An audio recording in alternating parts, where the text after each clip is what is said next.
అదే RTV app వార్తల్ని క్షణాల్లో చదివే అవకాశం ఉంటుంది. ఒక న్యూస్ పేపర్, ఒక టెలివిజన్ ఛానల్ మీ చేతుల్లో ఎప్పుడూ ఉంటాయి. వైద్యం నారాయణ హరి అన్నారు. గ్రామీణ ప్రాంతాల్లో ఆర్ఎంపీ పీఎంపీలే కాదు, పట్టణ ప్రాంతాల్లో సైతం ఆసుపత్రులు నిర్వహిస్తున్నారు. అర్హత లేని ఫేక్ వైద్యులు వారి అందరి పని బట్టి దాడులు చేస్తున్నారు. మనతో మెడికల్ కౌన్సిల్ మెంబర్ ఉన్నారు. ఏంటి అసలు మీ డిజిగ్నేషన్ ఏంది? ఇటీవల కాలంలో దూకుడు పెంచినట్టున్నారు, పలు హాస్పిటల్ని సీజ్ చేసినట్టున్నారు. ఏంటి అసలు ఈ ప్రాబ్లం ఏంటి? ఎలాంటి వారు మీరు నకిలీ వైద్యులుగా గుర్తించే అవకాశం? నేను doctor Bandari Raj Kumar, Telangana medical council EC member, anti quackery and legal cell Karimnagar and Adilabad chairman.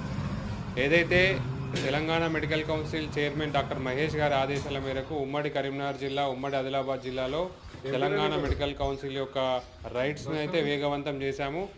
ఆకస్మిక తనిఖీలు అయితే విస్తృతంగా కరీంనగర్ మరియు ఆదిలాబాద్లో చేపడుతున్నాము. ఏదైతే మీరు అన్నట్టు పట్టణంలో కూడా హాస్పిటల్లో ఉండి నకిలీ వైద్యులు ఎవరైతే అర్హత లేకుండా, డాక్టర్ లేకుండా కూడా కొన్ని హాస్పిటల్ మేము గుర్తించాము. వాటికి కూడా మేము నోటీస్ పంపించి సీజ్ చేస్తున్నాము. అందులో భాగంగానే ఎవరైతే నకిలీ వైద్యులుగా చెలామని హాస్పిటల్ నడిపించాలనుకుంటారో, ఎవరైతే ప్రజల ప్రాణాలతో చెలగాటం ఆడుతున్నారో వాళ్ళపైన మాత్రం ఖచ్చితంగా తెలంగాణ మెడికల్ కౌన్సిల్ కఠినంగా వ్యవహరిస్తుంది. వాళ్ళకి శిక్షలు పడేలాగా మాత్రం మేము సెక్షన్స్ కింద వాళ్ళని కేసెస్ బుక్ చేస్తాము. దీనిలో డిఎంఎండ్హెచ్ఓ కానీ, కలెక్టర్ కానీ వారితో కలిసి మేము పనిచేస్తున్నాము. ఖచ్చితంగా ప్రజా ఆరోగ్య పరిరక్షణలో భాగంగానే తెలంగాణ మెడికల్ కౌన్సిల్లో మేము మాత్రం ఇప్పుడు రైట్స్ మాత్రం వేగవంతం చేస్తాం. కరీంనగర్ ఉమ్మడి జిల్లా వ్యాప్తంగా ఇప్పటివరకు ఎన్ని హాస్పిటల్ మీద రైడ్ చేశారు, ఎన్నిటిని సీజ్ చేశారు? సుమారుగా తెలంగాణ మొత్తంలో 300 పైగా ఎఫ్ఐఆర్ బుక్ చేశాము. దాంట్లో ఉమ్మడి కరీంనగర్ జిల్లా, ఉమ్మడి ఆదిలాబాద్ జిల్లా 50 పైచిలకు కేసెస్ మాత్రమే మేము బుక్ చేసినాము. దీంట్లో నకిలీ వైద్యులు ఉన్నారు. కొన్ని హాస్పిటల్స్ ఏదైతే కొన్ని డాక్టర్ లేకుండా వైద్యం అందిస్తున్నారో వాటిపై మీద కూడా బుక్ చేశాము. ఎవరైతే అనెథికల్ ప్రాక్టీస్ చేస్తున్నారో వాళ్ళకు కూడా నోటీస్ పంపించాము.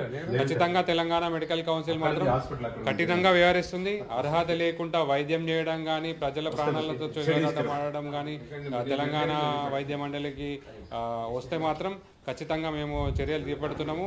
వెంటనే ఎక్కడైనా హైదరాబాద్లో అయినా, కరీంనగర్లో అయినా, నిజామాబాద్లో అయినా అన్ని జిల్లాల్లో 33 జిల్లాలలో మొత్తానికి 100కు పైగా బృందాలు తనిఖీలు నిర్వహిస్తున్నాయి. ఎక్కడికి అక్కడ కేసెస్ బుక్ చేస్తున్నాము. ఖచ్చితంగా ఇంకొక 2-3 సంవత్సరాలలో నకిలీ వైద్యం అనేది ఉండకూడదనే తెలంగాణ మెడికల్ కౌన్సిల్ ఉద్దేశాన్ని మాత్రం చైర్మన్ గారు ముందుకు తీసుకుపోతున్నారు. కఠినంగా మేమైతే వ్యవహరిస్తున్నాము. దీంట్లో రాజకీయంగా వేరే ఒత్తిడిలు వచ్చినా కూడా మేము దాన్ని కాకుండా మేము ముందుకెళ్తున్నాము. ఖచ్చితంగా మాత్రం తెలంగాణ మెడికల్ కౌన్సిల్ ప్రజా ఆరోగ్య పరిరక్షణలో భాగంగానే ఇవన్నీ చేస్తున్నది. ఎవరి మీద కానీ కక్ష పూరింపు చర్యలు కావి. ప్రజా ఆరోగ్యం కోసమే మేము చేస్తున్నాము. ఏదైతే చట్టపరంగా మనం చేయాలనుకుంటామో అవి మాత్రమే చేయాలి. అర్హత మించి చేస్తే మాత్రం తెలంగాణ వైద్య మండలి మాత్రం ఖచ్చితంగా సివియర్ యాక్షన్ మాత్రం తీసుకుంటుంది. Thank you. సో మొత్తం మీద అర్హతకు మించి వైద్యం చేసినా, అర్హతలు లేకుండా కేవలం వ్యాపార దృష్టితో మాత్రమే ఆసుపత్రులు రన్ చేస్తే వారి మీద కఠిన చర్యలు తప్పవని హెచ్చరికలు జారీ చేస్తున్నారు. 100కు పైగా బృందాలు మెడికల్ కౌన్సిల్ ఆదేశాల మేరకి దాడులు చేస్తున్నారు. వాటిని ఆసుపత్రుల్ని అర్హత లేకుండా నడిపితే సీజ్ చేసి కేసులు కూడా బుక్ చేస్తున్నటువంటి పరిస్థితి. జర్నలిస్ట్ సుమంత్తో కలిసి చంద్రశేఖర్, ఆర్టీవీ, కరీంనగర్ నుండి. మరిన్ని వీడియోస్ కోసం ఛానల్ ని సబ్స్క్రైబ్ చేయండి. లేటెస్ట్ అప్డేట్స్ కోసం వాట్సాప్ ఛానల్ ని ఫాలో చేయండి. అండ్ లింక్ డిస్క్రిప్షన్ లో ఉంది.